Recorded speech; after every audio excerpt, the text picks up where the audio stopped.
Mary ഞാൻ എന്താ പറഞ്ഞു വരുന്നത് വെച്ചാൽ നമ്മൾ നമ്മുടെ ക്ലാസ് കഴിഞ്ഞിട്ട് നേരെ കൊടൈക്കനാൽ ട്രിപ്പ് പോകുന്നു. എന്നിട്ട് അവിടെ ഇരുന്ന് താമസിച്ചിട്ട് അവിടെ കടിച്ചു പൊളിച്ചിട്ട് എന്നിട്ട് നമ്മൾ ഗുണാക്കി ഒഴുകി പോകുന്നു. ട്രിബ്യൂട്ട് മഞ്ഞുമൽ ബോയ് എങ്ങനെയുണ്ട്? No, I'm not interested.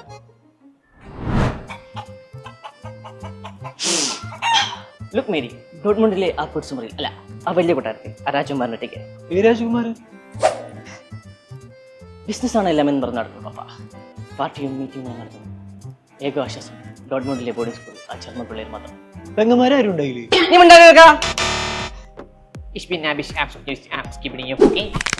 അങ്ങനെ ഏകാന്ത ജീവിതം നയിക്കുമ്പോഴാണ് എൻ്റെ പപ്പ ഇങ്ങോട്ട് എന്നെ പഠിക്കാൻ വരുന്നത്. അങ്ങനെയാണ് ഞാൻ ഇന്ത്യയെ കണ്ടത്. എനിക്ക് മേരിയോട് ഒന്ന് മാത്രമേ പറയാനുള്ളൂ. നിന്റെ പൊട്ട ജർമ്മനി നീ ഇതുവരെ വിട്ടില്ലടാ. നീ എവിടെ നിന്നിട്ടും മരപ്പൂത്തന്നെ. എക്സ്ക്യൂസ് മീ, ഇവന് ജർമ്മനി ഒന്നും അറിഞ്ഞൂടാ. ഡോട്ട്മുണ്ടിൽ പോയിട്ട് തോർത്തോണ്ട് എടുക്കാനുള്ള ഗതിയല്ലേ. പിന്നെ ഇവന്റെ അച്ഛനമ്മ എവിടെയാന്ന് പറഞ്ഞാൽ ജർമ്മനിയിലാ. മഞ്ചേരിക്കടുത്താൻ കണ്ടിട്ടുണ്ട് അളിയാ.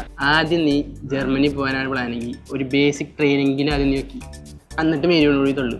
അതിന് പറ്റിയൊരു ഇൻസ്റ്റിറ്റ്യൂട്ട് ഞാൻ പറഞ്ഞേട്ടെ ഗിരിരാജൻ ചേട്ടാ. ജർമ്മൻ ലാംഗ്വേജിൽ തന്നെ മാസ്റ്റേഴ്സ് ഡിഗ്രി ഉള്ള ടീച്ചേഴ്സ് മാത്രം പഠിപ്പിക്കുന്ന ഇന്ത്യയിലെ ഏറ്റവും ബെസ്റ്റ് ഇൻസ്റ്റിറ്റ്യൂട്ടായ എനേബിൾ ട്രെയിനിങ് ഇൻസ്റ്റിറ്റ്യൂട്ട്. ഗുരുകുലം ആയതുകൊണ്ട് തന്നെ അവിടെ താമസിച്ച് ടീച്ചേഴ്സിന്റെ സപ്പോർട്ടോടെ പഠിക്കാം. അതാവുമ്പോൾ തന്റെ കോഴിത്തരവും മാറും.